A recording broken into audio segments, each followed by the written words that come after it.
আপনারা মনে রাখবেন ওবায়দুল কাদের যেই বক্তব্য দিয়েছে আন্দোলনকারী ছাত্রদেরকে দেখে নেবে ছাত্রলীগ, যা স্পষ্টত ফৌজদারি অপরাধ, এবং ওবায়দুল কাদেরকে এই 7টি হত্যাকাণ্ডের দায় নিতে হবে।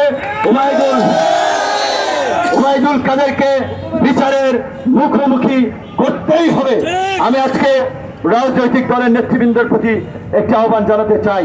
এইখানে রাজনৈতিক দলের নেতৃবৃন্দ আছেন, আরো যারা শুনবেন, দেখেন গত 1.5 দশক ধরে আপনারা রাজনৈতিকভাবে যেই প্রতিরোধ করতে পারেন নাই, ছাত্র সমাজ, সাধারণ ছাত্ররা সারা বাংলাদেশ থেকে সেই প্রতিরোধ করে দিয়েছে।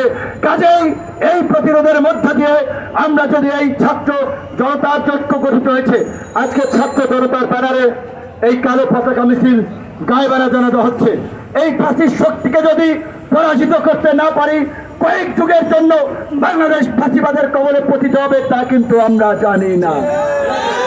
বিএনপির কার্যালয়ে অভিযান চালিয়েছে, নাটক করেছে, জাতির দৃষ্টি ঘোরাতে, মানুষকে বিভ্রান্ত করতে, পক্ষের নিয়ে বোমা নিয়ে নাটক করেছে।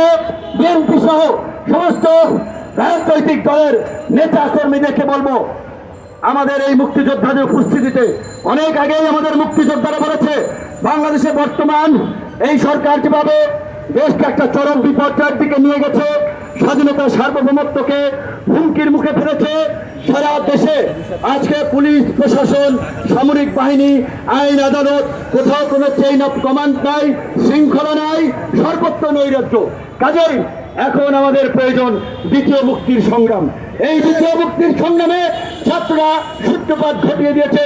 সামরিক বাহিনী, পুলিশ বাহিনী, বিচার বিভাগ, সমস্ত প্রশাসনের ভাই বন্ধুদেরকে বলবো, জিয়াউর রহমানকে যেমনি ভাবে 7ই নভেম্বর এই সিপাহী জনতা জিয়াউর রহমানকে নিয়ে সিপাহী জনতার বিপ্লব করেছিল, আজকে আগামীর নতুন বাংলাদেশ বিনির্মাণ করতে প্রশাসন, সামরিক বাহিনী, পুলিশ বাহিনী, জনগণ সকলকে সম্মিলিতভাবে এই দ্বিতীয় মুক্তিযুদ্ধ সফল করতে হবে। আপনাদের সকলের আগামী কর্মসূচিগুলোতে অংশগ্রহণ এবং সর্বাত্মক প্রতিবাদ এবং প্রতিরোধ গড়ে তোলার আহ্বান জানিয়ে আমার বক্তব্য শেষ করতে আমরা তাৎক্ষণিকভাবে আজকে 3টি দল উপস্থিতভাবে এখানে উপস্থিত হয়েছি। পরবর্তীতে সবাইকে আমরা আহ্বান জানাবো, এইভাবে দলের নাম ভুলে যান, নেতার নাম ভুলে যান, জনগণের পাশে সবার আগে বাংলাদেশকে রক্ষা করার জন্য রাজপথে দাঁড়িয়ে যান। আল্লাহ হাফেজ।